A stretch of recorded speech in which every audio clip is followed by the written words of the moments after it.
चलिए ठीक है, देखिए ठीक है, आज का अपना जो सिलेबस का अगला टॉपिक है, क्योंकि पहले वाले में तो हमने लगभग आपका पूरा का पूरा साउंड वगैरह एक साथ कर लिया है, वो ख़त्म हो गया है। साउंड के बाद जो आपका अगला सिलेबस का पैटर्न है वो आपका जाता है लाइट की तरफ। ठीक है, लाइट सिंपल सी चीज़ अगर हम बात करें तो लाइट है क्या। अगर मैं आपसे पूछूं कि क्या होती है लाइट, तो आप कहेंगे sir it's a kind of energy. ये क्या होती है? एक ऊर्जा होती है ना।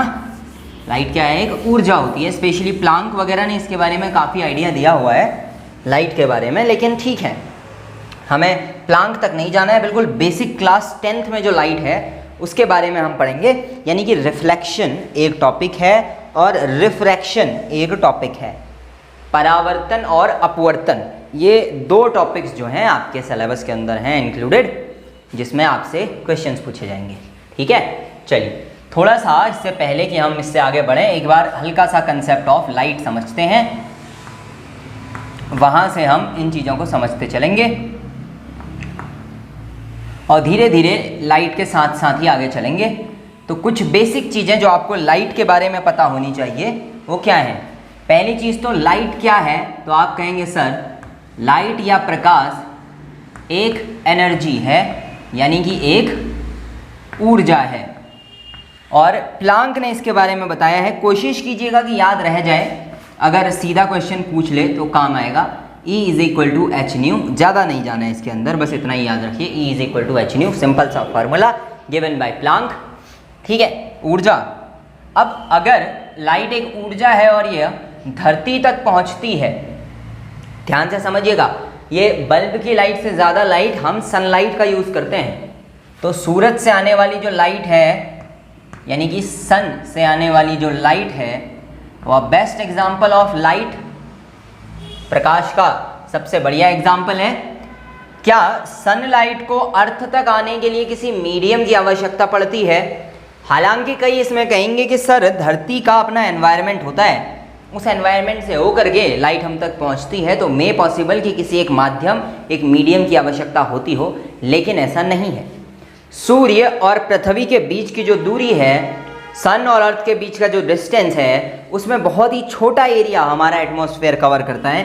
बाकी सभी वैक्यूम, वैक्यूम का मतलब है निर्वात, वैक्यूम से ट्रैवल होता है, निर्वात से ट्रैवल होता है। इसका मतलब प्रकाश निर्वात से ट्रैवल हो सकता है, वैक्यूम से ट्रैवल कर सकता है, निर्वात में गति कर सकता है।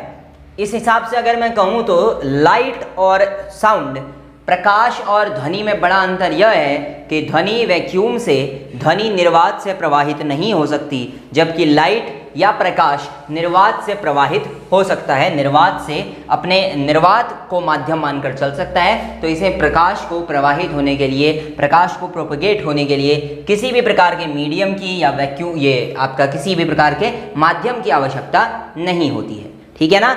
ध्वनि या साउंड वैक्यूम पे ट्रेवल नहीं कर सकती, निर्वात में गति नहीं करती, परंतु प्रकाश करता है। चलिए, ये रहा आपका सनलाइट रही। इसके बाद एक चीज और आती है अकॉर्डिंग टू डी ब्रोगली। तो डी ब्रोगली ने भी एक इक्वेशन दी थी और डी ब्रोगली ने कहा था कि पदार्थ, ये प्रकाश के जो कण हैं, ठीक है, एक तरीके से आप इसे ड्यूअल नेचर ऑफ लाइट कहेंगे या प्रकाश की द्वैतीय प्रकृति कहेंगे। प्रकाश की कैसी प्रकृति? द्वैतीय प्रकृति, या इसे कहा जाता है ड्यूअल नेचर ऑफ लाइट। यहां से हमें पता चलता है कि प्रकाश क्या क्या है। प्रकाश एक वेव है, यानी कि प्रकाश एक तरंग है। तरंग मतलब समझते हैं, जैसे ध्वनि प्रोपगेट होती है वैसे ही प्रकाश भी प्रोपगेट होती है तरंग के माध्यम से।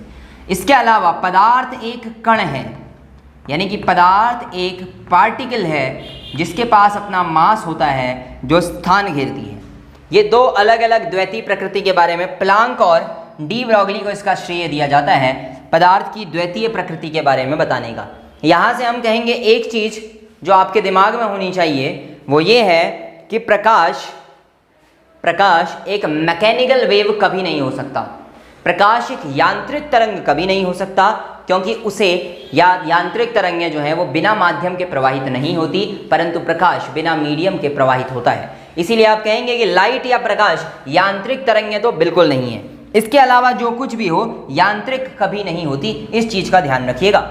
यहां से हमने एनर्जी का कंसेप्ट पढ़ लिया, सन से आने वाली लाइट और साथ में डी ब्रोगली का ड्यूल नेचर या द्वितीय प्रकृति प्रकाश की, इसके ऊपर भी थोड़ा बहुत हमने अभी प्रकाश डाल लिया। इसके अलावा प्रकाश का एक जो जिक्र आता है वो E = mc² में भी आता है, जिसे रिलेटिविटी की इक्वेशन कहते हैं। मास एनर्जी रिलेटिविटी है द्रव्यमान ऊर्जा समीकरण, जिसको हम कह देते हैं how to convert mass into energy, energy into mass. ठीक है ना, चलिए इतना काफ़ी है।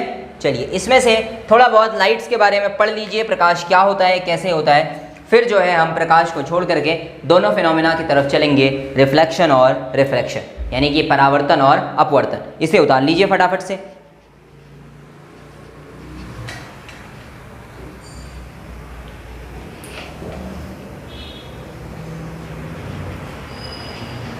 चलिए अब देखिए,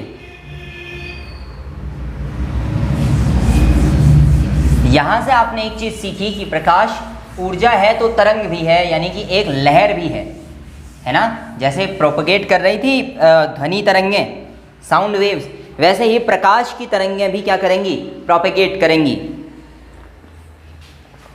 देखते हैं कैसे। प्रकाश की तरंगें जब भी आगे बढ़ती हैं, यदि उनके मार्ग में कोई एक अवरोध उत्पन्न हो या कोई एक अवरोध आए, तो संभवतया प्रकाश उनसे टकराकर लौट जाए या प्रकाश उनके आर पार हो जाए। आर पार होने की जो प्रवृत्ति है या क्रॉस कर जाने की जो प्रवृत्ति है और साथ में टकराकर वापस लौटने की जो प्रकृति है, इसी के आधार पर हम प्रकाश के दो अलग अलग भाग पढ़ते हैं। एक हम रिफ्लेक्शन देखते हैं, एक हम रिफ्रैक्शन देखते हैं। यानी कि एक में हम प्रकाश के परावर्तन का अध्ययन करते हैं और एक में हम प्रकाश के अपवर्तन का अध्ययन करते हैं। अगर आप अपना सिलेबस देखेंगे तो आपको पता चलेगा कि ये दोनों अलग अलग टॉपिक जो हैं आपकी सिलेबस में दिए गए हैं। रिफ्लेक्शन और रिफ्रैक्शन अलग अलग तरीके से आपके दिए गए हैं टॉपिक वाइज सिलेबस, यानी कि पहला चैप्टर ये, एक चैप्टर ये, यानी कि दोनों से संबंधित प्रश्न आने वाले हैं। अब जरा सिलेबस के अंदर इन चीज़ों के बारे में बात करें। सबसे पहले रिफ्लेक्शन और रिफ्रैक्शन की बेसिक डेफिनेशन को समझते हैं। परावर्तन का मतलब होता है प्रकाश का किसी सतह से टकराकर वापस उसी माध्यम में लौट आना जिस माध्यम में वो चली थी। प्रकाश का किसी सतह से टकराकर उसी मीडियम में वापस लौट आना जिस मीडियम से वो प्रोपगेट हुई थी, चली थी। जरा इसे समझने के लिए हम सबसे पहले दोनों माध्यमों के लिए सबसे पहले एक सतह बना लेते हैं, एक सरफेस बना लेते हैं। इस तरीके से ये एक सरफेस है। मान लीजिए इसके इस तरफ का भाग हमने क्या कर लिया, थोड़ा सा पेंट कर लिया, सिल्वरी पेंट या कुछ भी इस तरीके से। ये वाला हिस्सा हमने पेंट कर लिया। स्पेशली आपको कई जगह इस तरीके से ये कलर इस तरीके से दिखा हुआ मिलेगा। ठीक है, अब प्रकाश की किरण मान लीजिए किसी एक स्रोत से इस सरफेस पे सतह पर टकराती है, तो क्या होगा, वह इससे टकराकर पुनः उसी माध्यम में वापस उसी मीडियम में लौट जाएगी जिधर से चली थी। मान लीजिए ये एयर है, इस तरफ कुछ भी हो, टकराई और उसी माध्यम में लौट आई। प्रकाश का परावर्तन, प्रकाश का reflection. At the same time जब हम रिफ्रैक्शन की बात करते हैं, अपवर्तन की बात करते हैं, तो प्रकाश का एक माध्यम से दूसरे माध्यम में चला जाना प्रकाश का अपवर्तन कहलाता है। अपवर्तन को अगर आपने समझना हो तो कुछ इस तरीके से समझिए। मान लीजिए कि ये एक बॉडी है, एक सिस्टम है, एक तंत्र है। तंत्र मैं बार बार इसलिए भी कह रहा हूं क्योंकि हमने तंत्र को पहले समझा हुआ है। ठीक है, एक वीडियो लेक्चर में मैंने आपको बाकायदा तंत्र वो होता है जिसका हम अध्ययन करते हैं, ये बताया हुआ है। ठीक है, तो हम जिस चीज़ का अध्ययन कर रहे हैं वह एक सिस्टम है in the language of physics, तो ये वह तंत्र है मान लीजिए। अब इसके दो माध्यम बना लीजिए। मान लेते हैं यहां हवा भरी हुई है, इस माध्यम में आपने एयर यानी कि हवा भरी हुई है, और यहां पूरा का पूरा वाटर है या ग्लास है। मतलब माध्यम या मीडियम अलग अलग है, माध्यम या मीडियम अलग अलग है। ऐसे में ये एक सतह है जो इनके बीच में बाउंड्री का काम करती है। अगर यहां से प्रकाश की कोई किरण आती है तो ये प्रकाश की किरण माध्यम में पहले वाले में है, यानी कि एयर में जो है ट्रेवल कर रही है। एक चीज आपको याद रखना है कि प्रकाश सदैव सीधी रेखा में गति करता है। प्रकाश सदैव सीधी स्ट्रेट लाइन मोशन, समझे? प्रकाश सदैव सीधी रेखा में गति करेगा। अब जब यहां चले गई तो हमारे हिसाब से, क्योंकि ये एक पारदर्शी सतह है, टकराकर वापस नहीं लौट सकता, इसका मतलब है प्रकाश की इस किरण को इस दिशा में इस तरह आगे चला जाना चाहिए। प्रकाश को इस तरह इस दिशा में आगे चला जाना चाहिए, परंतु प्रकाश एक माध्यम से दूसरे माध्यम में जो है आपका प्रवाहित हो रही है। From one medium to another medium जब भी प्रकाश ट्रेवल करेगा तो ध्यान दीजिएगा कि ये डिपेंड करेगा कि इनकी सांद्रताएं कैसी हैं। जब मैं आपको बेसिक अपवर्तन बताऊंगा कुछ देर में तो आप समझ में आएगा, परंतु ये मान के चलिए कि ये जो किरण है ये इस दिशा में ना जाकर थोड़ी सी झुक जाएगी, यानी कि अपना मार्ग बदल लेगी। प्रकाश का एक माध्यम से दूसरे माध्यम में जाने पर अपना मार्ग बदल लेना प्रकाश का अपवर्तन कहलाता है। प्रकाश का किसी सतह से टकराकर उसी माध्यम में पुनः या वापस लौट आना प्रकाश का परावर्तन कहलाता है। The reflection is the phenomena in which the light which is incident on some surface came back to its own medium, and in refraction when the light travels through one medium to another then it changes or it deviates from its path. This phenomena is known as refraction. तो यहाँ पे परावर्तन और अपवर्तन का सामान्य सा मतलब, परावर्तन किसी से टकरा कर वापस आना, अपवर्तन का मतलब किसी से टकरा करके अपना रास्ता बदल कर आगे चले जाना अपवर्तन है। ये दोनों फिनोमेना इस तरह से उतार लीजिए पहले, ताकि इसी में आगे का जो बाकी है इसका लॉ रूल्स वगैरह वो पढ़ेंगे। एक बार ये उतार लीजिए।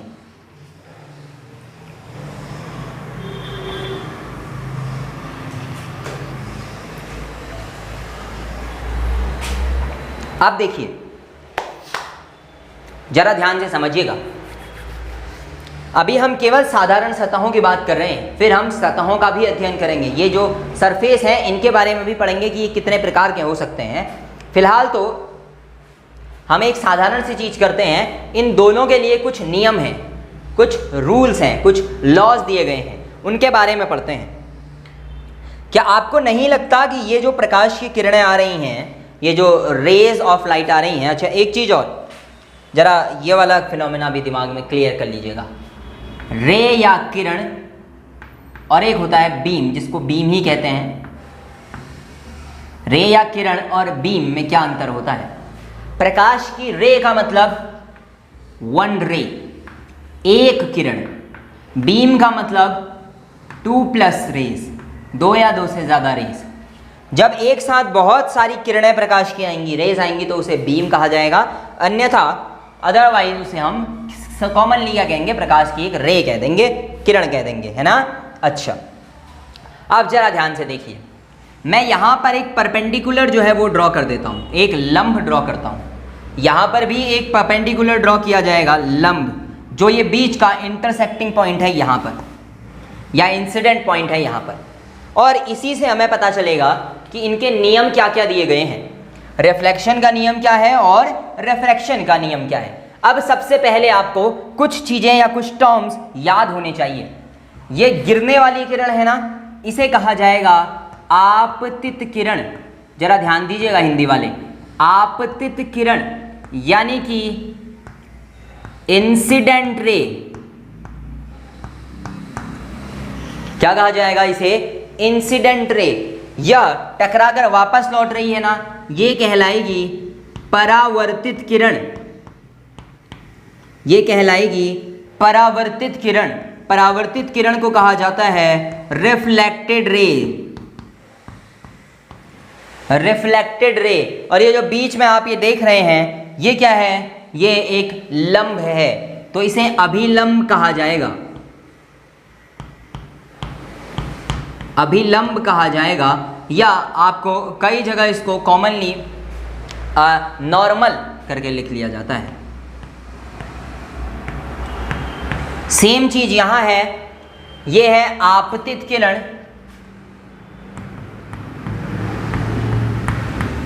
ये है आपतित किरण यानी कि इंसिडेंट रे।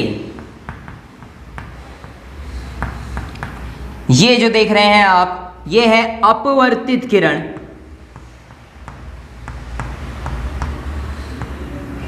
अपवर्तित का मतलब होगा रिफ्रैक्टेड। रिफ्लेक्शन और रिफ्रैक्शन अंतर है, ध्यान दीजिएगा। ये है रिफ्रैक्टेड रे, और ये जो बीच में आप व्हाइट कलर का देख रहे हैं ये क्या है, अभिलंब है यानी कि नॉर्मल है। चलिए, इतना शायद समझ में आ चुका होगा। अब एक और चीज जरा यहां पे गौर से देखिएगा। ये जो एंगल है आपतित किरण और अभिलंब के बीच का कोण, इंसिडेंट रे एंड नॉर्मल के बीच में आने वाला कोण आपतन कोण कहलाता है, एंगल आई, और ये वाला कोण परावर्तित कोण या परावर्तन कोण कहलाता है। तो एंगल आई आपतन कोण है या इंसिडेंट एंगल है, और वहीं एंगल आर परावर्तन कोण है या रिफ्लेक्टेड है, रिफ्लेक्टेड एंगल है। वहीं यहां देखिए अभिलंब के साथ एंगल आई एंगल आर अभिलंब के साथ बनेगा। इस वाले केस में एंगल आई का मतलब आपतन कोण ही है, आपतन कोण का मतलब वही इंसिडेंट एंगल है, परंतु आर का मतलब अपवर्तित कोण है, परावर्तित नहीं अपवर्तित कोण है, जिसे रिफ्रैक्टेड एंगल कहा जाता है, जिसे रिफ्रैक्टेड एंगल कहा जाता है। इन दोनों फिनोमिना के अकॉर्डिंग इनके कुछ नियम आते हैं, स्पेशली दो नियम दोनों के आते हैं। सबसे पहले हम बात करेंगे रिफ्लेक्शन या परावर्तन की। परावर्तन का पहला नियम कहता है, ध्यान से दीजिएगा, the first law of reflection, syllabus में है आपके law of reflection and reflection. परावर्तन का पहला नियम कहता है आपतन कोण और परावर्तन कोण आपस में बराबर होते हैं। The incident angle and the reflected angle are equal in every case, यानी कि angle I is equal to angle R होता है, angle I is equal to angle R होता है। ये परावर्तन का पहला नियम है कि आपतन कोण परावर्तन कोण के बराबर होता है। The angle of incidence is always equal to the angle of reflection. ये चीज को ध्यान में रखिएगा, angle I is equal to angle R. Second law या दूसरा नियम कहता है इंसिडेंट रे आपतित किरण, रिफ्लेक्टेड रे यानी कि परावर्तित किरण और नॉर्मल एक ही प्लेन पर स्थित होते हैं, एक ही प्लेन पर, एक ही प्लेन पर, ये एक ही प्लेन है, ये इंसिडेंट रे, ये रिफ्लेक्टेड रे, ये नॉर्मल, आपतित किरण, परावर्तित किरण व अभिलंब एक ही तल पर स्थित होते हैं। तो ये क्या है आपका, वह तल है या वह प्लेन है। इतना समझ में आ गया ना। चलिए, angle I is equal to angle R and I R and no normal, reflected ray और इंसिडेंट रे एक ही तल पर, एक ही प्लेन पर स्थित होते हैं। अब जरा इधर आइए, यहां आप सामान्यतया देख सकते हैं कि आई और आर बराबर नहीं होते हैं, आई और आर बराबर नहीं होते हैं। तो यहां पे पहला नियम जो दिया गया है वह दिया गया है स्नेल के द्वारा, जिसे स्नेल्स लॉ कहा जाता है। और स्नेल ने बताया था कि यहां आई और आर बराबर तो नहीं है, परंतु अगर इनका साइन निकाला जाए और अनुपात कर दिया जाए, यानी कि sine I upon sine R कर दिया जाए, इंसिडेंट रे और रिफ्रैक्टेड रेस के बीच का साइन निकाल के उनका रेशियो निकाला जाए, तो एक कांस्टेंट वैल्यू आती है। यानी कि sine I upon sine R क्या होगा, कांस्टेंट होगा। और इस कांस्टेंट की वैल्यू, ये जो नीचे वाला आप देख रहे हैं मीडियम, यानी कि 1 और 2 मीडियम जिसमें रिफ्रैक्शन हो रहा है, उस मीडियम के रिफ्रैक्टिव इंडेक्स के बराबर होता है। कहने का मतलब इस वाले मीडियम के इस वाले मीडियम के अपवर्तनांक के बराबर होता है, जिसे म्यू 2 1 लिखते हैं।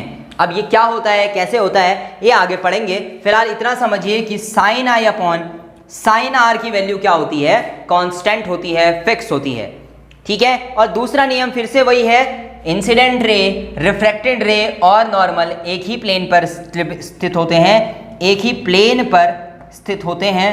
कौन कौन, इंसिडेंट रे, रिफ्रैक्टेड रे और नॉर्मल, या तीनों एक ही प्लेन पर एक ही अक्ष पर स्थित होते हैं। इतना ठीक है, ये वाली वो अक्ष है, ये वो प्लेन है। चलिए, ये आपके दोनों के नियम, रिफ्लेक्शन और रिफ्रैक्शन का फिनोमिना समाप्त होता है। इससे ज़्यादा इसमें कुछ भी देखने के लिए आपको नहीं मिलेगा। रिफ्रैक्शन और रिफ्लेक्शन यहीं पे समाप्त होते हैं। ये जो नियम है स्नेल का, इसे दोबारा हम देखेंगे जब पूरा अपवर्तनांक पढ़ेंगे। फिलहाल तो ये दोनों नियम उतारिए।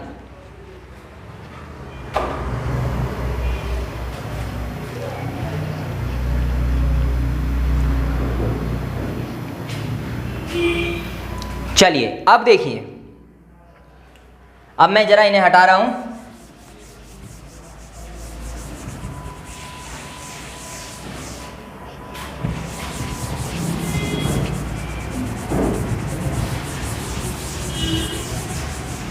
बिल्कुल आसान से समझिएगा, चैप्टर बहुत ही आसान है और बिल्कुल सरल तरीके से, बिल्कुल सरल लैंग्वेज में फिजिक्स के बड़े बड़े फिनोमेना आपके दिमाग में चले जाएंगे। देखिएगा, परावर्तन जब भी आप कराएंगे तो आपको एक ऐसी सतह, एक ऐसे सरफेस की आवश्यकता होगी जिसमें लाइट आर पार ना हो, क्रॉस ना करे। ऐसा चीज जिसमें लाइट आर पार ना जाए, क्रॉस ना करे, उसे कहा जाता है मिरर। उसे कहा जाता है मिरर, या मिरर को कह देते हैं दर्पण। और रिफ्रैक्शन या अपवर्तन में आपको एक ऐसा माध्यम चाहिए, एक ऐसा तल चाहिए जिसमें लाइट पड़े तो दूसरी तरफ निकल जाए, और ऐसे को कहा जाता है लेंस, या हिंदी में इसे कहेंगे लेंस। तो यहां से एक चीज आपकी समझ में आई, लेंस का मतलब होता है रिफ्रैक्शन और मिरर का मतलब होता है रिफ्लेक्शन। परावर्तन दर्पण में होता है और अपवर्तन लेंस में होता है। अब जरा यहां देखिए, अगर हम दर्पणों की ही बात करें तो हमारे पास जो दर्पण होते हैं वह कितने प्रकार के हो सकते हैं। पहला और सबसे सामान्य जो दर्पण होगा वह प्लेन होगा, यानी कि समतल दर्पण होगा, जिसको सामान्यतया हम घरों में इस्तेमाल करते हैं। प्लेन या समतल दर्पण होगा। और जो दूसरा दर्पण का प्रकार है वह स्फेरिकल होता है। ये जो स्फेरिकल है, ये एक तरीके से आप कह लीजिए गोलाकार दर्पण होते हैं। स्फेरिकल या गोलाकार दर्पण होते हैं। वहीं दूसरी तरफ लेंस की बात करें तो वैसे लेंस में भी लगभग यही दो चीजें होती हैं। एक होता है प्लेन लेंस, या जिसे हम सामान्यतया समतल लेंस कह देते हैं, और एक आपके स्फेरिकल लेंस होते हैं। और ये स्फेरिकल जो लेंस हैं इन्हें गोलाकार लेंस कहा जाता है। सबसे पहले प्लेन या समतल दर्पण और लेंस की बात करेंगे। समतल दर्पण का मतलब एक ऐसे दर्पण से है जिसमें एक सतह होती है जो रिफ्लेक्शन करेगी, परावर्तन करेगी, और उसकी दूसरी सतह पॉलिश कर दी जाती है, प्लेन कर दी जाती है। इसे हम समतल दर्पण कहते हैं। समतल दर्पण में आगे का भाग बिल्कुल बराबर होगा और प्लेन होगा, बिल्कुल समतल होगा। ये कैसा होगा? केवल समतल। इसके पीछे के भाग को पॉलिश किया जाता है ताकि लाइट आर पार ना जाए, तो लाइट इधर से टकराएगी तो वापस इधर ही आएगी।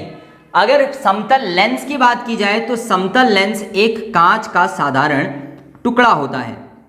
एक कांच का साधारण टुकड़ा होता है जिसमें किसी भी तरह से कोई भी पॉलिश नहीं की जाती।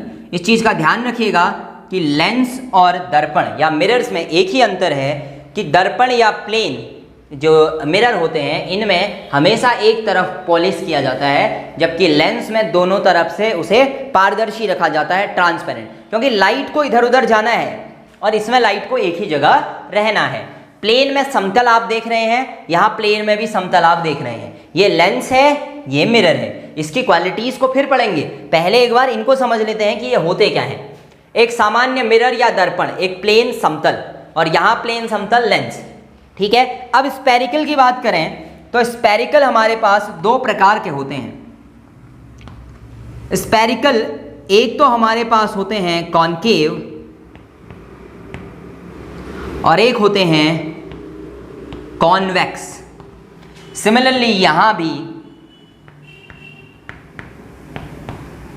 एक होते हैं कॉनकेव, एक होते हैं कॉन्वेक्स, ठीक है। एक होते हैं कॉनकेव और एक होते हैं कॉन्वेक्स। कॉनकेव, कॉनकेव को लिखेंगे आप अवतल, कॉन्वेक्स को लिखेंगे आप उत्तल, ठीक है। कॉन्वेक्स को लिखेंगे आप उत्तल। एक मिनट, कॉनकेव,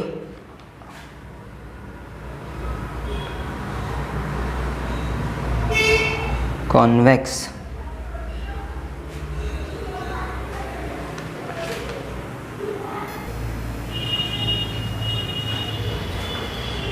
ठीक है। चलिए, ठीक है। कॉनकेव को आप कहेंगे अवतल, कॉन्वेक्स को कहेंगे उत्तल। यहां भी कॉनकेव है तो अवतल और कॉन्वेक्स को आप कहेंगे उत्तल, ठीक है। अब यहां पे थोड़ा सा इनको डायग्राम बना करके समझ लेते हैं कौन कैसा होगा। कॉनकेव या अवतल दर्पण की बात करेंगे तो दर्पण आपका इस तरीके का होगा,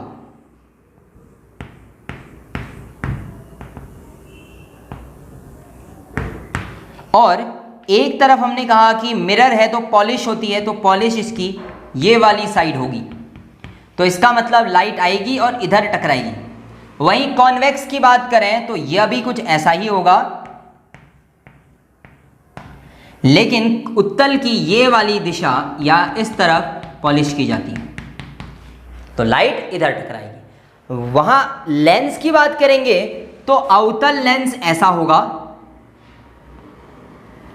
और उत्तल लेंस ऐसा होगा, लेकिन कोई भी साइड पॉलिश नहीं की गई होगी, क्योंकि यहां लाइट को दोनों तरफ जाना होता है। तो यहां से आपको सामान्यतया ये चीजें समझ लेनी है। इसके अलावा ऐसे भी लेंस देखने के लिए मिलते हैं,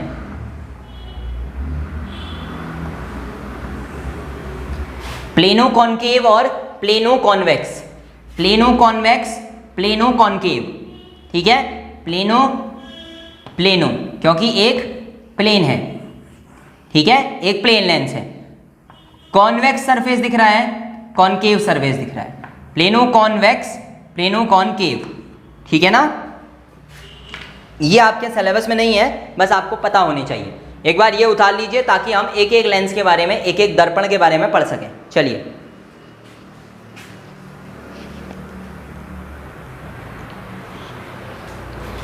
चलिए अब थोड़ा सा यहां से सब कुछ हटा देते हैं। अब हम केवल सामान्य सी कुछ चीजें पढ़ेंगे जो आगे चल करके इसी चैप्टर में हमारे काम आने वाली हैं।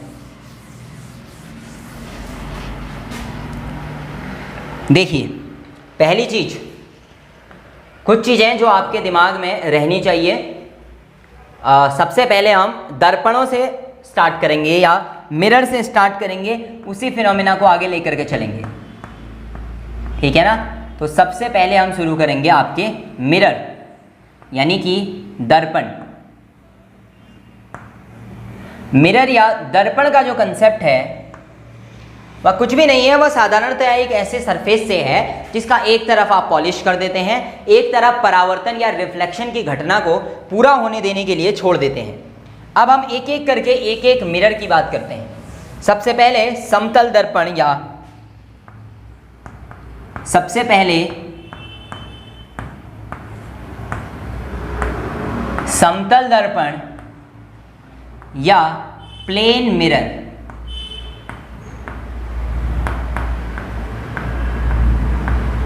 समतल दर्पण या प्लेन मिरर की बात करेंगे। अगर हमें समतल दर्पण के बारे में पूछा जाए तो आप उसे एक लाइन में डिस्क्राइब करेंगे कि जिसमें एक सतह, दोनों सतहें प्लेन होती हैं, समतल होती हैं, परंतु उसका एक तरफ क्या होता है, पॉलिश किया हुआ होता है। इस तरीके से आपका समतल दर्पण होगा।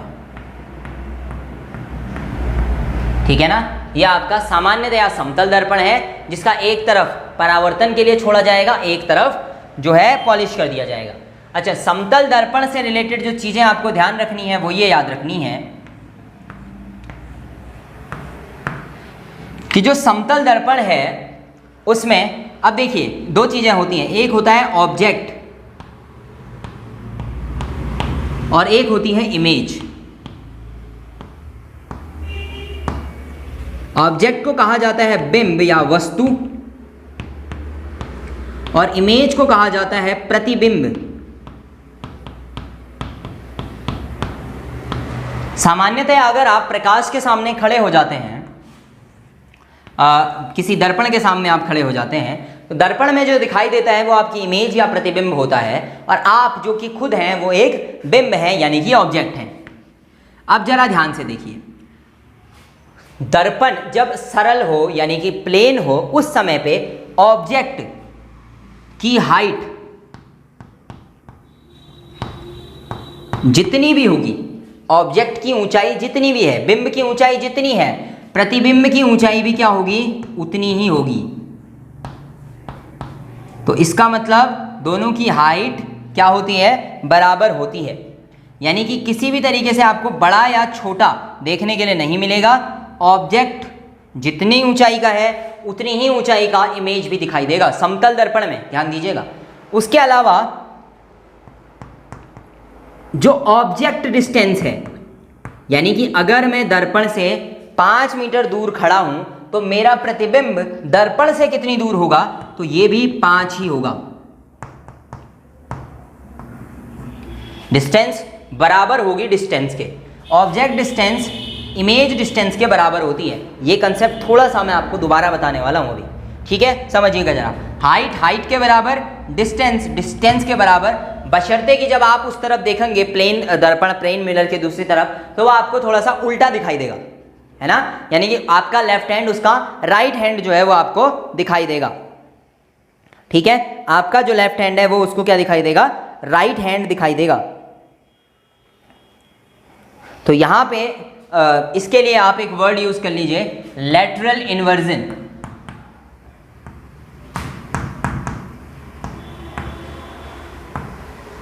लैटरल इन्वर्जन,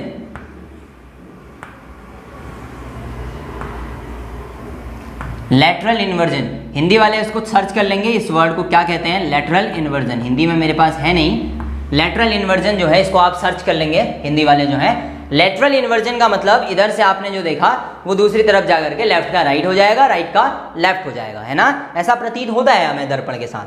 ठीक है, हाइट के बराबर होगी, डिस्टेंस आपकी जितनी है उतनी उधर भी होगी, जैसे आप खड़े हैं वैसे ही वो भी खड़ा होगा, है ना। यानी कि जैसे जैसे आपका लगभग आपकी क्या रहती हैं, सेम रहती हैं। अच्छा, यहां पे एक चीज और आपको ध्यान देनी है कि जो इमेज बनेगी वो वर्चुअल और इरेक्ट होगी। वर्चुअल का मतलब होता है आभासी,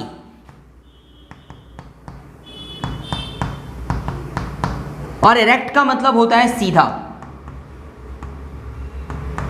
आभासी बस सीधा प्रतिबिंब आपका बनाएगा। अब ये क्या था, क्यों था, कैसे था, जरा इसको देखते हैं। उससे पहले मैं आपको ये डिस्टेंस का फिनोमेना जरा समझा दूं, इससे प्रश्न आने की संभावनाएं हैं, ध्यान दीजिएगा। देखिए कैसे, मान लीजिए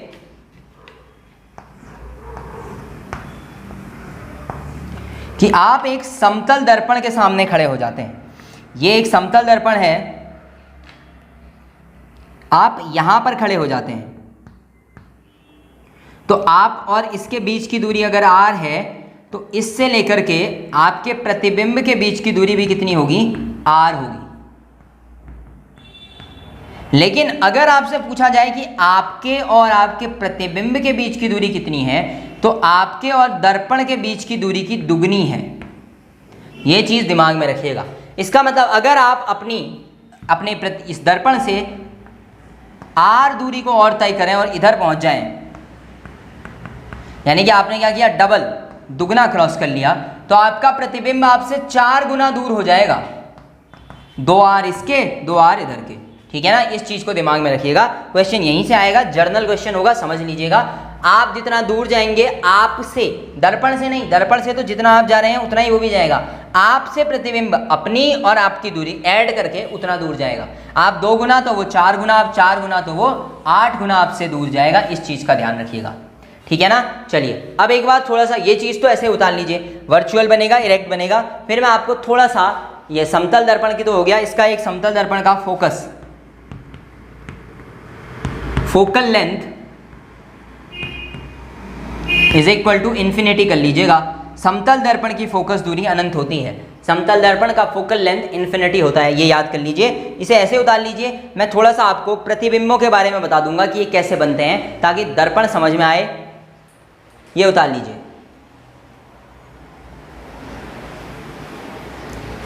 चलिए इसको ऐसे ही याद कर लीजिएगा। मैं आपको थोड़ा सा बिंब प्रतिबिंब समझा देता हूं, आइए।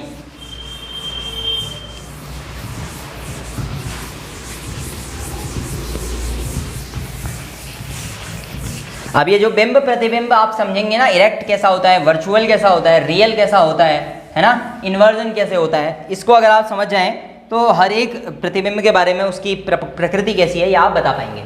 ये एक दर्पण है, यही एक लेंस भी हो सकता है, या कैसा ही भी दर्पण कैसा ही भी लेंस हो सकता है, मैं ये मान के चलता हूं। अब जरा इसको ध्यान से देखिए। मान लीजिए कि एक वस्तु या एक इंसान इधर है, ठीक है। इधर से मान लीजिए प्रकाश की कुछ किरणें निकलती हैं, तो इधर से अनंत यानी कि इन्फिनिटी प्रकाश की किरणें निकलेंगी जो कि इधर टकराएंगी, और यही सारी प्रकाश की किरणें किसी ऐसे चीज को जो इसे देख रहा है, कोई आंख जो इसे देख रही है, उस तक यही प्रकाश की किरणें पहुंचती हैं जो उसे दिखाती हैं। और ये प्रकाश की किरणें कहीं से आती हैं, यही एक सिंपल फिनोमेना है देखने का। आने वाली प्रकाश की किरणें उससे टकराती हैं और आपकी आंखों तक पहुंचती हैं। ये तो साधारण सा फिनोमेना है जिसमें हम किसी चीज को देखते हैं, परंतु जब लेंस या दर्पणों की बात होती है तब चीजें बदल जाती हैं। जैसे मैं आपके सामने एक साधारण सा दर्पण रखता हूं, यह उत्तल दर्पण है या कॉन्वेक्स मिरर है, ठीक है। और इसका आपको पता होगा कि एक तरफ जो इस तरफ वाली साइड है वो क्या की गई होगी, पॉलिश की गई होगी, पेंट की गई होगी। तो ये साइड इसकी पॉलिश या पेंट कर देते हैं। अब जरा ध्यान से समझते रहिए। कुछ जो बेसिक डेफिनेशन है मिरर के बारे में पहले समझेंगे। पहले आपको बिंब प्रतिबिंब समझा देते हैं, फिर एक बार मिररों को और लेंस को इनको क्लियर करेंगे। देखिए मान लीजिए एक वस्तु यहां है, ये ओरिजिनल वस्तु है जिसे हम ऑब्जेक्ट कहेंगे। इसको हम क्या कहेंगे, ऑब्जेक्ट। मान लीजिए इस वस्तु का प्रतिबिंब, ध्यान से समझिएगा। अब क्योंकि ये तो मिरर है तो लाइट इधर टकराएगी और वापस आ जाएगी। इसका मतलब क्या हुआ, जरा देखिए, लाइट गई, टकराई और वापस आ गई। इसी प्रकार से जो लाइट है उसको आप अन्य रास्तों से भी भेज सकते हैं, लाइक यहां से भेजा और ये वापस आ गई। इस तरीके से लाइट टकराएगी, वापस आ जाएगी। जहां पर ये दो लाइटें आपस में मिल जाएंगी वहीं पर इस वस्तु का प्रतिबिंब बनाई देगा, ठीक है। ये सारे लॉज मैं आपको क्लियर करने वाला हूं एक एक करके, ये चीज समझिएगा। केवल दो मिलकर नहीं बनाती, अनंत चीजें जो है वो मिलकर के इस प्रतिबिंब को बनाती हैं, ठीक है। अब आइए थोड़ा सा हम प्रतिबिंबों की बात करते हैं। अगर प्रतिबिंब यानी कि इमेज, अगर इमेज रियल है या वास्तविक है अगर इमेज रियल है या वास्तविक है तो इसका मतलब होता है कि किसी वस्तु से आने वाली प्रकाश की किरणें वास्तव में किसी स्थान पर टकराई होंगी, हकीकत में किसी स्थान पर टकराई, ये आई और सच में टकराई,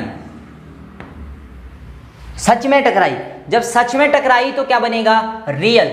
मान लीजिए सच में नहीं टकराई, ठीक है ना, मान लीजिए सच में नहीं टकराई तो ऐसी इमेज वर्चुअल या आभासी इमेज होती है। ऐसी इमेज वर्चुअल या आभासी इमेज होती है। कैसे? जरा देखिए। सच में नहीं टकराई का मतलब ये एक दर्पण मान लीजिए, अगर यहां एक वस्तु है तो इससे जो प्रकाश है उसका परावर्तन होगा, तो उसका परावर्तन होगा तो वो फोकस पे आएगी। और इसको जरा नज़दीक रख लेते हैं ताकि वर्चुअल जो है वो आपका क्लियर आए। जरा देखिए,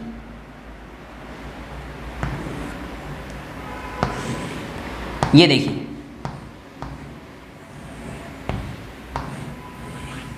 तो ये इस तरफ जाकर कभी नहीं मिलेंगी। तो इनको वर्चुअली अगर आप आगे बढ़ाएं इस तरफ तो आप देखेंगे कि ये यहाँ कहीं जाकर मिली, वर्चुअली मिली, प्रतिबिंब वर्चुअली बना है, तो इसको वर्चुअली या आभासी प्रतिबिंब कहा जाता है, आभासी प्रतिबिंब कहा जाता है। अब एक और चीज़ आपको ध्यान रखनी है, ये तो रियल और वर्चुअल का रहा। रियल जब वास्तविक में दोनों किरणें एक दूसरे को काटती हैं तो रियल या वास्तविक इमेज बनती है, वास्तविक प्रतिबिंब बनता है। परंतु अगर वर्चुअली काटती हैं, वास्तविकता में नहीं काटती, तो उसे आभासी कहा जाता है। इसके अलावा जो इमेज है वो आपकी इरेक्ट हो सकती है या आपकी इनवर्स हो सकती है, अर्थात प्रतिबिंब आपका सीधा हो सकता है या प्रतिबिंब आपका उल्टा हो सकता है। कैसे? जरा फिर से देखिए, ये लेंस और दर्पण दोनों के लिए काम करेगा आपका। मान लीजिए कोई वस्तु थी और उसकी जो प्रकाश की किरण थी वो इस तरीके से जाएगी,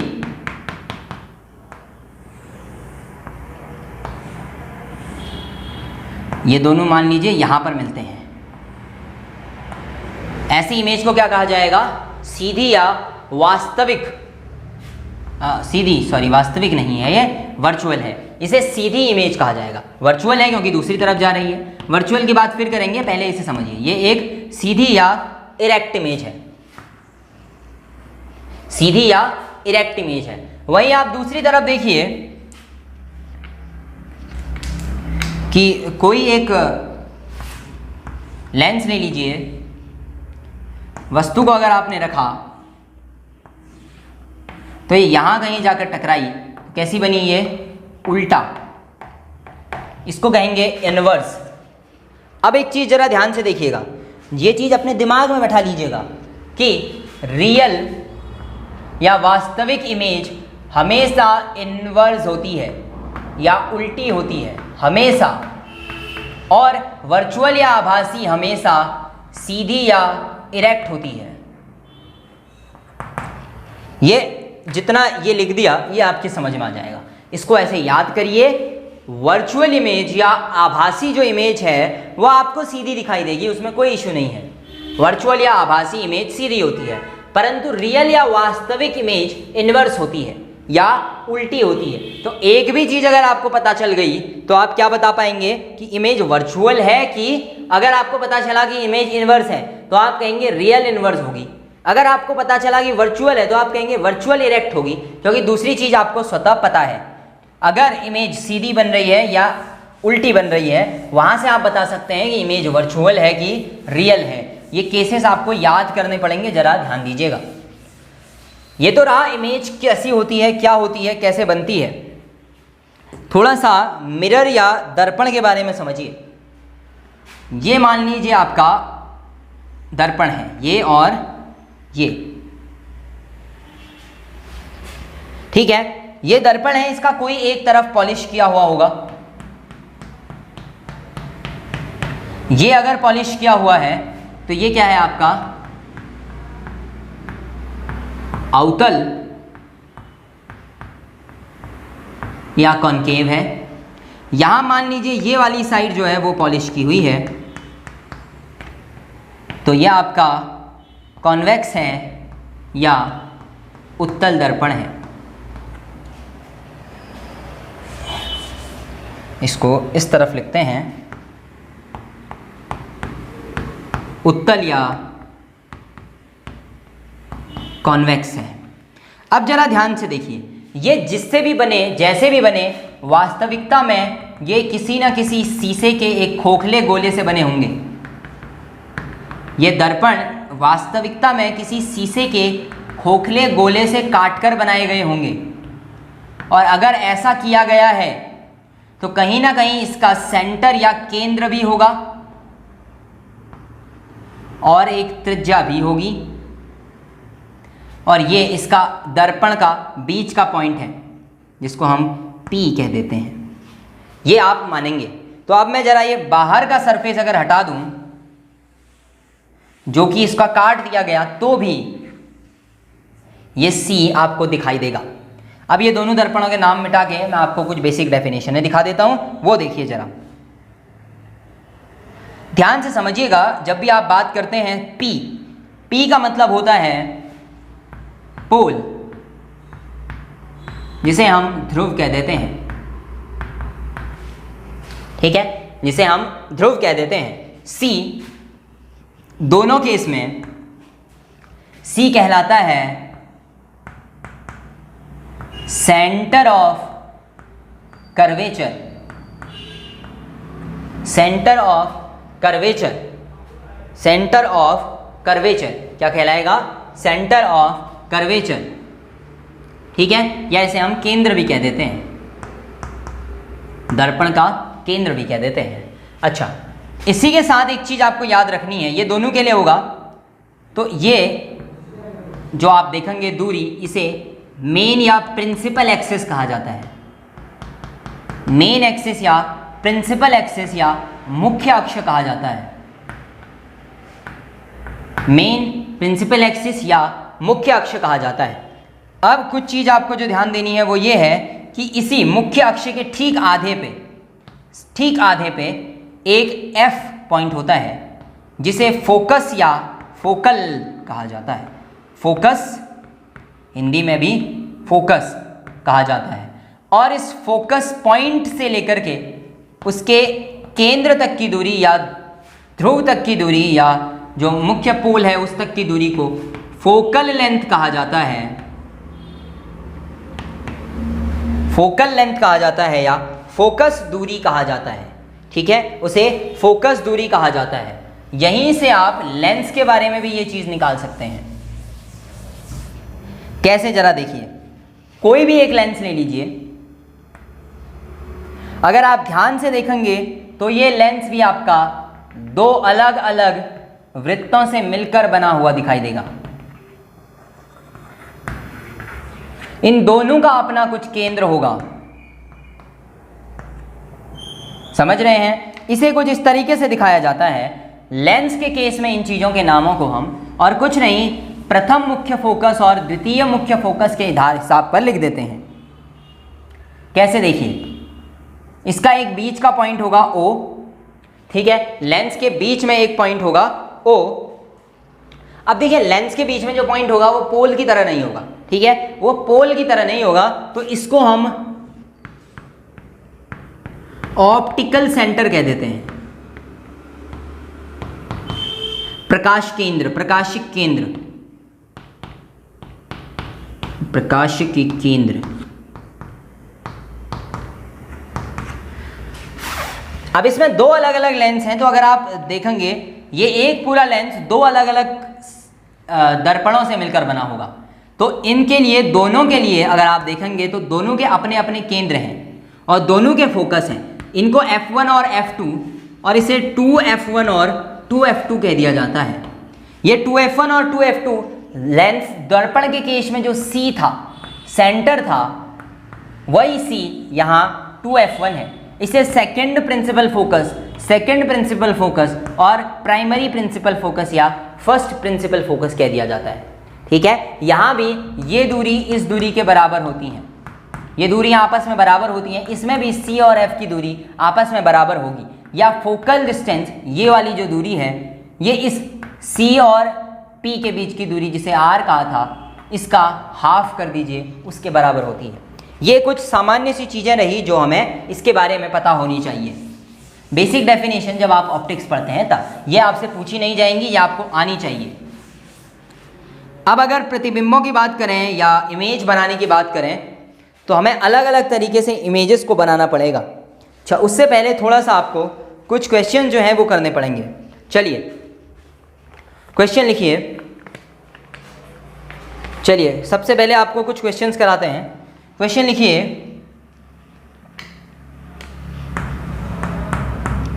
फर्स्ट क्वेश्चन लिखिए, द रेयर व्यू, लिखिएगा the rear view mirror of vehicles, rear view mirror of vehicles is, rear view mirror.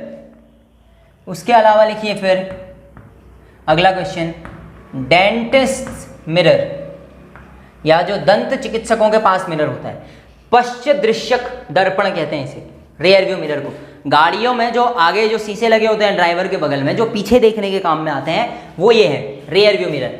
Dentist वाला काम लिखिए। उसके बाद लिखिए शेविंग मिरर, शेविंग मिरर। ये आपके 3 क्वेश्चन हो गए। बताइए कौन सा कॉनकेव, कौन सा कॉन्वेक्स, कौन सा कॉनकेव, कौन सा कॉन्वेक्स, और ध्यान दीजिएगा। चलिए यहां पहले आप भी बता दीजिए। रेयर व्यू मिरर, डेंटिस्ट और शेविंग। रेयर व्यू मिरर में हमको बहुत बड़ा जो है पर्सपेक्टिव, बहुत बड़ा एरिया देखना पड़ता है, इसीलिए वो कैसा होना चाहिए। अच्छा ठीक है, ठीक है, देखिए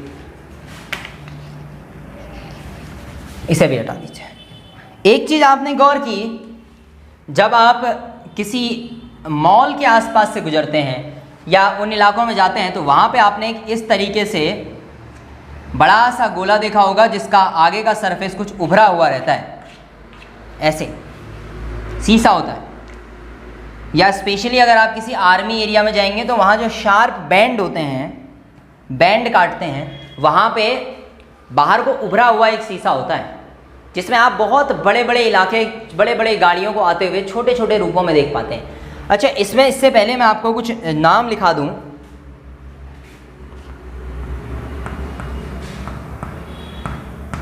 कॉनकेव,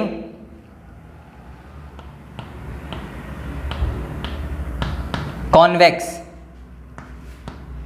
कॉनकेव और कॉन्वेक्स। अच्छा, कॉनकेव ऐसा, कॉन्वेक्स ऐसा, ठीक है। अब इसको ऐसे भी लिख लीजिए हिंदी में, अवतल, उत्तल, अवतल और उत्तल। अच्छा, इससे जब लाइटें टकराएंगी तो सब अंदर की तरफ आकर के मिलेंगी ना, अंदर की तरफ आके मिलेंगी तो इसे हम कहेंगे कन्वर्जिंग मिरर या अभिकेंद्रिक या केंद्रिक दर्पण, ठीक है, अभिकेंद्रिक। और ये क्या करेगा, ये तो फैला देगा लाइटों को, तो इसे क्या कहेंगे, इसको कहेंगे डाइवर्जिंग या अभिसरण, डाइवर्जिंग या अभिसरण या अभिसरण दर्पण। अब जरा ध्यान से देखिएगा, रेयर व्यू में हम गाड़ी के पीछे आने वाली गाड़ियों को देखना चाहते हैं, बहुत बड़े क्षेत्र को बहुत छोटे क्षेत्र में लाना चाहते हैं, तो ऐसा कौन करेगा, बहुत बड़े क्षेत्र को बहुत छोटे क्षेत्र में लाना है। कहने का मतलब ये है कि एक बड़े क्षेत्र से लाइटें आएँ और उसके बाद फिर हम उनको एक जगह पे देख पाएँ, ठीक है। ऐसा हम गाड़ी के रेयर व्यू में देखना चाहते हैं। जबकि डेंटिस्ट क्या करता है, आपके दांत का एक बड़ा क्षेत्र जो है उसको वो और बड़ा करके देखना चाह रहा है, छोटे से क्षेत्र को और बड़ा करके और फैला करके जो है वो देखना चाह रहा है। जरा इस फिनोमेना को समझिए। यह आपका कोई भी एक लेंस, कोई भी एक दर्पण मान लीजिए, मिरर मान लीजिए, और जब लाइट आई तो इसने किया क्या,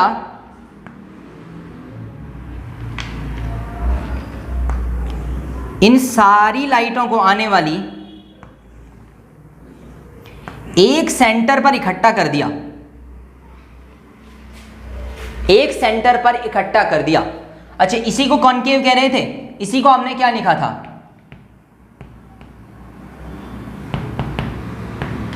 कन्वर्जिंग ऑफ लाइट, कुछ ऐसा ही लिखा था, कन्वर्जिंग ऑफ लाइट। अच्छा, इसी के रिस्पेक्ट में आप इस वाले को ले लीजिए,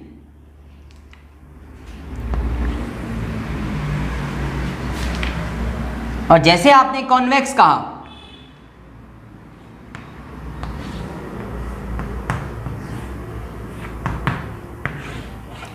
इसने फैला दी, वर्चुअली इसने भी मिलाई हैं, परंतु ओरिजिनली इसने फैला दी।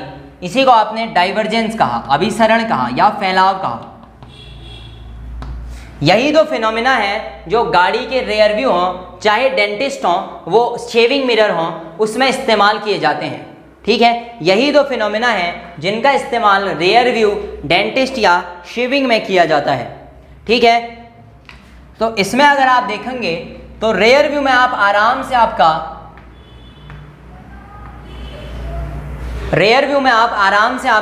कॉन्वेक्स, अच्छा एक मिनट, हाँ, रेयर व्यू में आप आपका आराम से कॉन्वेक्स का इस्तेमाल कर पाएंगे, क्योंकि देखिए यहां से आने वाली जो लाइनें हैं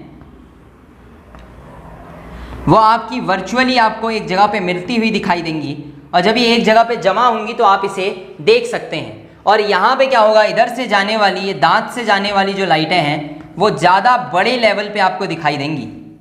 ठीक है, वो आपको ज़्यादा बड़े लेवल पे आपको दिखाई देंगी।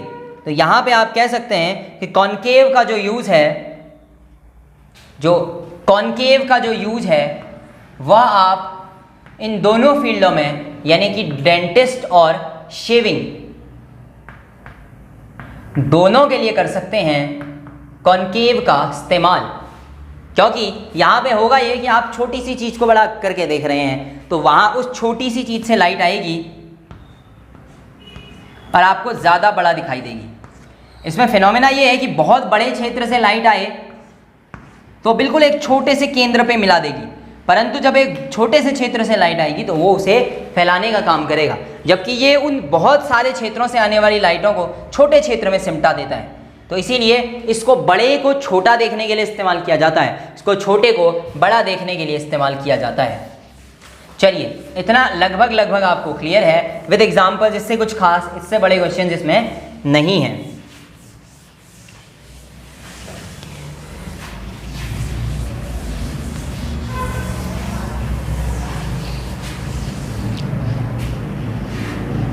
चलिए, अब थोड़ा सा रे ऑप्टिक्स की बात करेंगे कि मिरर या दर्पण के लिए क्या होता है। कुछ लाइटें जो आपको पता होनी चाहिए, कुछ प्रकाश किरणें जो आपको पता होनी चाहिए। यह है फोकस और यह है सी। पहली चीज तो ये कि अच्छा, ये दर्पण है तो ये वाली सरफेस इसकी क्या होगी, प्रिंट या पॉलिश की हुई होगी। अनंत से आने वाली कोई भी किरण फोकस पर जाकर के मिलती है। अब अगर आप इसे देखेंगे तो ये तो यहाँ से टकरा के वापस आएगी, तो इसको वापस भेज दिया जाए। तो ये जब वापस जाएगी तो इसे वर्चुअली अगर आप पीछे की तरफ खींचें तो ये कहाँ जाएगी, फोकस पर। तो अनंत से आने वाली समांतर किरणें सदैव फोकस पर जाकर मिलती हैं, चाहे वर्चुअली मिलें चाहे ओरिजिनली। वैसे तो ये यहाँ चला जाएगा, परंतु ऐसे आप देखें तो ये फोकस पर जाती हुई नजर आएगी। ठीक है, अगर कोई भी किरण मान लीजिए इधर आती है, आपके इधर से मान लीजिए कहीं से भी एक किरण आई और इससे टकराई, इधर टकराई, तो क्या होगा, साधारण परावर्तन का नियम लगेगा, angle I is equal to angle R, किरण इधर की तरफ चला जाएगी। ठीक है, ये टोटल जो है इस तरीके से आपको कटते हुए दिखाई देगी। इतना आपके समझ में आ गया। इसके अलावा जो आपके, हाँ, फोकस से निकालते हैं, एक फोकस से निकालने की कोशिश करते हैं। देखिए जरा, मान लीजिए इसका फोकस जो है वो ये है, तो अगर फोकस से कोई किरण आई तो वो क्या होगी, वह इस तरीके से समांतर जाने वाली है। वह इस तरीके से समांतर जाने वाली है। इसको आप समझना चाहें तो आप इस दर्पण की सहायता से ज़्यादा बेहतर समझेंगे। फोकस से आने वाली किरण, क्योंकि यहाँ तो आप फोकस से किरण ला नहीं सकते, यहाँ जरूर ला सकते हैं। ये मान लीजिए फोकस और ये आपका C, तो अगर कोई भी किरण फोकस से जाएगी तो वह समांतर हो जाएगी, और समांतर अगर कोई किरण आएगी तो वो फोकस पर जाकर के जमा हो जाएगी, तो वो फोकस से होकर के चले जाएगी। ठीक है, तो वो फोकस से होकर के आपका चले जाएगी। ये दो किरणें जो आपको ध्यान में रखनी है इसके अंदर, ठीक है ना। इसके अलावा एक चीज़ और हो सकती है जो इसमें दी गई है, वह यह है कि अगर आपकी प्रकाश की किरण इस C के थ्रू जाए, सेंटर ऑफ कर्वेचर से जाए, तो वह वापस उसी एंगल पे लौट आती है, क्योंकि यही इसके लिए अभिलंब का कार्य करता है। एक मिनट,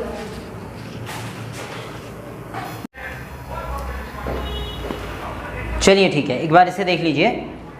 क्या होता है जब किसी एक लेंस पे या किसी एक मिरर पे, यहाँ पे हम मिरर का कंसेप्ट कर रहे हैं तो मिरर को ही देखते हैं। दर्पण पे जब कोई भी प्रकाश की किरण अनंत से आती है, इनफाइनाइट से आती है, तो वह फोकस पर जाकर के मिलती है। फोकस मैंने अभी आपको बताया, फोकस पर आकर मिलती है। और अगर कोई किरण फोकस से जाएगी तो वो कहाँ जाएगी? सीधा पैरेलल हो जाएगी प्रिंसिपल एक्सिस के, मुख्य अक्ष के समांतर चले जाएगी। ऐसे ही अगर सेंटर ऑफ कर्वेचर C से, केंद्र से कोई प्रकाश की किरण जाए तो वह उसी एंगल पर, उसी कोण पर वापस लौट आती है। तो इसी के आधार पर हम क्या करेंगे, अपने मिरर इमेजेस को, डायग्राम को पढ़ेंगे दर्पण के अंदर। इसके बाद फिर आपका लेंस का कंसेप्ट शुरू होगा। ध्यान दीजिएगा, अभी केवल मिरर का कंसेप्ट चल रहा है, तो हम केवल मिरर के ऊपर ही ध्यान देने वाले हैं, केवल और केवल दर्पण पढ़ रहे हैं। उसके बाद आपका लेंस का कंसेप्ट शुरू होगा। ठीक है, चलिए अब थोड़ा सा इसके अंदर आपके डायग्राम्स जो हैं उन्हीं को कर लेते हैं। वर्चुअल इरेक्ट वगैरह वो आप लोग लिखते रहेंगे साथ साथ में, तो हम जरा एक बार सारे डायग्राम्स को बनाना शुरू करें। तो सबसे पहले जो आपको पढ़ना है वो आपको पढ़ना है कॉनकेव या डाइवर्जिंग के लिए। तो अगर आप ये मान के चलते हैं कॉनकेव के लिए, तो सबसे पहले आपको क्या करना है, एक प्रिंसिपल एक्सिस, फोकस और साथ में सेंटर। 6 केसेस आपको देखने के लिए मिलेंगे, कुल मिलाकर के 6 अलग अलग केसेस आपको मिलेंगे अवतल दर्पण के लिए, यानी कि कॉनकेव के लिए। ठीक है, 6 केसेस में आपको इसको पढ़ना है। अब ये 6 केसेस नंबर वाइज आप देखते जाइए कैसे बनेंगे। हम जरा यहाँ पे 6 के लिए काम शुरू करें। पहला केस, अगर बिंब यानी कि वस्तु, ऑब्जेक्ट को यहां रखा गया हो, कहां है ये, इन्फिनिटी पे, अनंत पे रखा गया हो, तब प्रतिबिंब का क्या हाल होगा। देखिए, अनंत से जब भी प्रकाश की किरण आती है तो वह कहां जाकर के मिलती है, फोकस पर। अनंत से आने वाली प्रकाश की किरणें कहां जाकर के कट करती हैं, फोकस पर। तो इसका मतलब इसका जो प्रतिबिंब बनेगा वो कहां बनेगा, फोकस पर बनेगा। वो कहां बनेगा, आपका फोकस पर बनेगा। अच्छा, पहली चीज तो अब यहां पे आपको लिखना है कि ये वस्तु जो थी ये कहां पे थी, अनंत पर थी। इसका प्रतिबिंब यानी कि इमेज के बारे में बात करते हैं। आपका प्रश्न ऐसे ही पूछेगा, अगर वस्तु अनंत पर रखी गई हो तो उसका प्रतिबिंब कहां बनेगा, कैसा बनेगा, कहां बनेगा, तो ये आपका फोकस पर बनेगा, एट फोकस, फोकस पर बनेगा।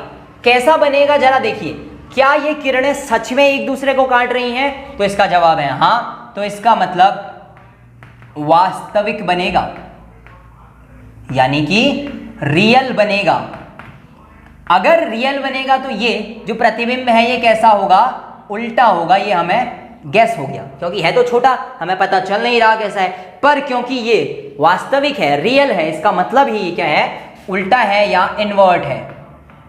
ठीक है, ये इन्वर्ट है या उल्टा है, बहुत ही छोटा है, बहुत ही छोटा है। ठीक है ना, बिल्कुल छोटा सा प्रतिबिंब, बहुत ही छोटा प्रतिबिंब आपको देखने के लिए मिलेगा यहाँ पर। ठीक है, या आप ये भी कह सकते हैं कि हाईली डिमिनिश्ड, इसके लिए जो वर्ड आता है हाईली डिमिनिश्ड, बहुत छोटा, हाईली डिमिनिश्ड, ये आपकी इमेज जो है वो बन गई।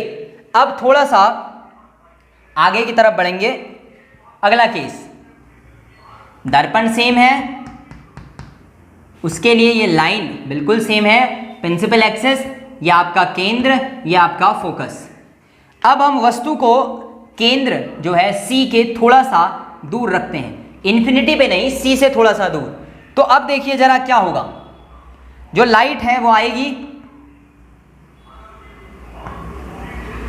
टकराएगी और फोकस से वापस, इतना ठीक है, फोकस से वापस।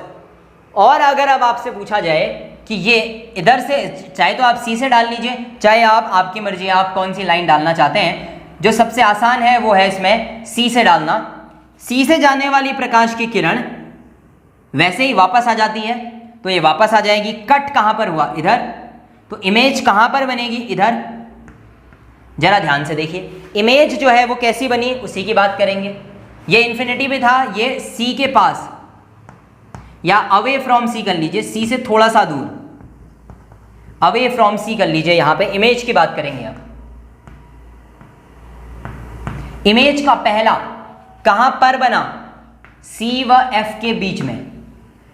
अगला, इमेज कैसी बनी है, उल्टी, इनवर्स। इनवर्स का मतलब रियल, रियल एंड इनवर्स बनी है। रियल और इनवर्ट बनने का कारण देखिए जरा, यहां पे हमें दिख रहा है कि रेखाएं वास्तविक में, किरणें वास्तविकता में एक दूसरे को काट रही हैं। और छोटी बनी है कि बड़ी, तो आप कहेंगे सर साइज में छोटी है, बहुत छोटी नहीं है, हाईली डिमिनिश्ड नहीं है, बट डिमिनिश्ड है, ठीक है ना। कैसी है, डिमिनिश्ड है। चलिए, ये आपके दो केस हो गए, पहला, दूसरा। याद करते चलिएगा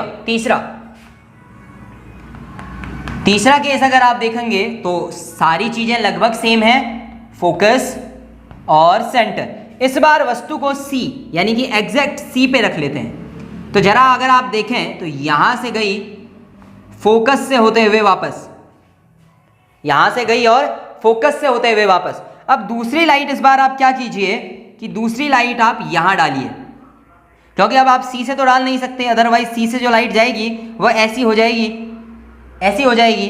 होने के लिए उससे भी प्रतिबिंब बनेगा, परंतु वो थोड़ा सा कंफ्यूजिंग होगा। और इस लाइन को वापस ले आइए, तो आप देखेंगे कि इसने जहां पर काटा तो वो पोजीशन एग्जैक्ट C होगी, जस्ट C, और बिल्कुल ये दोनों की लंबाई चौड़ाई सब बराबर होगी। तो यहां पर जो इमेज बनेगी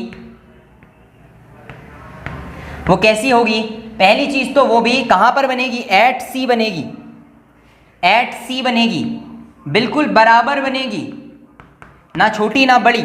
और उसके साथ में जो बनी है ये इनवर्स है, उल्टी है, इन्वर्ट है, और इसका मतलब यह वास्तविक है, वास्तविक है, क्योंकि ये सच में एक दूसरे को काट रही है, अवास्तविक है, ठीक है ना। अगला देखिए, जब वस्तु C पर हो तो प्रतिबिंब भी C पर ही बनता है। अब ये तीन आपने पढ़ दिए। अभी तक की हमारी सारी इमेज छोटी आई है, लास्ट वाली बराबर आई है, और ये सभी आपकी वास्तविक या रियल इमेजेस हैं। अब जरा हम आगे बढ़ेंगे, ये देख लीजिए, अभी हम C पर थे, अब C से आगे बढ़ेंगे और F और C के बीच में वस्तु को रख लेंगे। अब अगर हम देखने का प्रयास करें ये, और अब अगर यहां से आप इस C के सापेक्ष डालेंगे तो ये कहीं आगे जाकर के मिलेगी। यहां भी इमेज तो रियल है, इमेज की प्रॉपर्टी की बात करें तो इमेज वास्तविक है, क्योंकि सच में जो लाइट्स हैं वो एक दूसरे को काटेंगी फिलहाल तक, ठीक है। अब वैसे अगर आप इसको यहां से मिलाने की कोशिश करें, ये ज़्यादा बेहतर है, ऐसे, ठीक है, ये गई ऐसे और ये आई ऐसे, तो यहाँ पे काटेगी। इसे आप कहेंगे कि यहाँ पे जो इमेज बनेगी रियल बनेगी, इन्वर्ट बनेगी, वस्तु से बड़ी बनेगी, वस्तु से बड़ी बनेगी। ये भी अभी तक आपकी वास्तविक इमेज बन रही है। अगली देखिए, अगली देखिए, अब आप वस्तु को फोकस पर ले आए, C, F, और वस्तु आपने फोकस पर रख दी।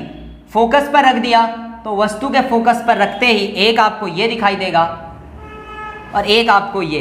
देखिए दोनों बिल्कुल समांतर लाइनें हैं। जब समांतर हैं तो कहाँ जाना चाहिए, अनंत पर। ऐसी स्थिति में जो प्रतिबिंब बनेगा वो कहाँ बनेगा, अनंत पर बनेगा। अब ये कहीं आकर जाकर के एक दूसरे को काटेंगी, जहां पर काटेंगी वहां पर जो वस्तु है उसका प्रतिबिंब बहुत ही बड़ा होगा, हाईली एनलार्ज, बहुत बड़ा प्रतिबिंब बनेगा। वास्तविक या रियल होगा, ध्यान दीजिएगा, क्योंकि उल्टा बन रहा है, इन्वर्ट बन रहा है। सच में लाइनें एक दूसरे को काट रही हैं, इन्वर्ट और वास्तविक बनेगा। ठीक है, अगला देखिए जो कि लास्ट केस होने वाला है, अंतिम केस जो होने वाला है वो ये है, जब आप वस्तु को फोकस और पोल के बीच में रख देते हैं। तो जब आपने वस्तु को फोकस और पोल के बीच में रखा तो एक लाइन ऐसे जाएगी और एक लाइन ऐसे जाएगी। यहां तो ये कहीं नहीं मिलेंगी क्योंकि दूर जा रही हैं, लेकिन अगर आप इन लाइनों को यहां पीछे की तरफ बढ़ाएं तो संभव है कि ये यहां जाकर के मिलें।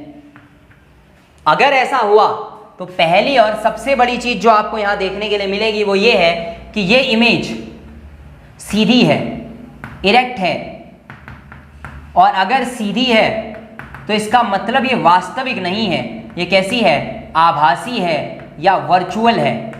ये इकलौता केस है जहां पर आपको वर्चुअल इमेज, आभासी इमेज देखने के लिए मिली है। आभासी है और बड़ी इमेज है। कहां बनी है, तो ये दूसरी तरफ बनी है, दर्पण के दूसरी तरफ बनी है। तो ये आपके कुछ केसेस हैं जो इससे रिलेटेड हैं, 6 के 6। इसके अलावा अगर बात की जाए तो हम उत्तल दर्पण की भी बात कर लेंगे। और जैसे ही आप कॉन्वेक्स की बात करें,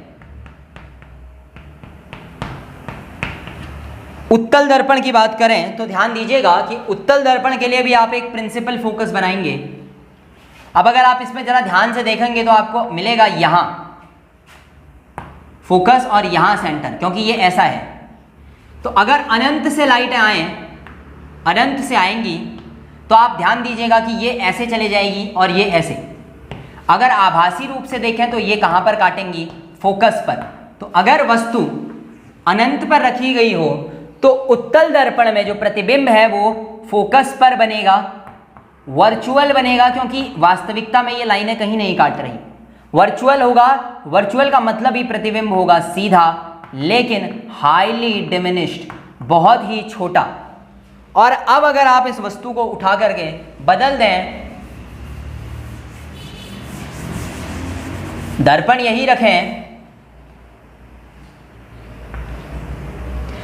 यही रखें और प्रिंसिपल एक्सिस में कहीं और वस्तु को रखना शुरू कर दें। मान लीजिए वस्तु यहां है तो F यहां होगा और C यहां होगा, ठीक है। तो अगर वस्तु यहां है तो अनंत से आने वाली लाइट फोकस से होकर गुजरती है तो ये ऐसे जाएगी। और एक और लाइन आप जो बोल सकते हैं वो ये है कि यहाँ सेंटर से डाल दीजिए, इस C से डाल दीजिए, या यहाँ से अगर आप डाल देंगे ऐसे तो ये लाइन आपको दिखाई देगी यहाँ कहीं मिलते हुए, ये यहाँ मिलेगी। तो ये वस्तुएं अधिकतर इसके प्रतिबिंब इसी तरफ बनेंगे। अब जितने भी केस हैं, आप कहीं पर भी वस्तु को मान लीजिए, आपको उसके प्रतिबिंब यहीं देखने के लिए मिलेंगे, इसी तरफ, अवास्तविक, ठीक है। तो इसके अब जितने भी इमेज बनेंगे वो वर्चुअल बनेंगे, और वर्चुअल हमेशा इरेक्ट होते हैं, दर्पण की दूसरी तरफ बनेंगे। ध्यान दीजिएगा, इसके 2 ही केस हैं, वर्चुअल और दर्पण के दूसरी तरफ बनेंगे, ये याद रखिएगा। तो वर्चुअल बनेंगे और दर्पण के दूसरी तरफ बनेंगे, ठीक है। चलिए, ये आपके इससे रिलेटेड रहे। अब आपका लेंस वगैरह आएगा। यहाँ पे एक मिरर जो है, मिरर फॉर्मूला आता है, बट मिरर फॉर्मूला भी हम आगे जाकर के ही पढ़ेंगे। That is 1/f is equal to 1/v plus 1/u या 1/u प्लस 1/v। ये सारा का सारा हम बाद में जाकर के पढ़ेंगे जब लेंस के बारे में पढ़ेंगे। फिलहाल आज हमने दर्पणों का जो प्रतिबिंब बनाने का तरीका है उसे क्लियर कर लिया। अब इसके दर्पणों का जो प्रतिबिंब बनाने का तरीका है ये तो आपने लिख लिए, लेकिन अब आपको ये याद भी करने हैं। तो अगर आपको डायग्राम से बनाना आता है तो आप तो बहुत अच्छी बात है, इसी तरीके से आप प्रूफ कर देंगे कि कौन सा डायग्राम कहाँ बनेगा। नहीं आता है तो जो आपको मैं एनसीईआरटी का जो इसमें से लिस्ट भेजूंगा, एक पूरा टेबल बना हुआ, वहाँ से आपको इसको याद कर लेना है, या आपके सिलेबस में लिखा गया है कि इसको आपको तैयार करना है ना, लिखा गया है कि आपको इसको तैयार करना है। इसको आपको याद करना है, इसको आपको लिखना है। तो ध्यान दीजिएगा कि इसमें जो टेबल मैं आपको दूंगा उस टेबल के हिसाब से आपको क्या करना होगा, लिखना होगा और याद कर लेना होगा। ठीक है, तो चलिए अगली वीडियो में मिलते हैं। Well, thank you, till next video.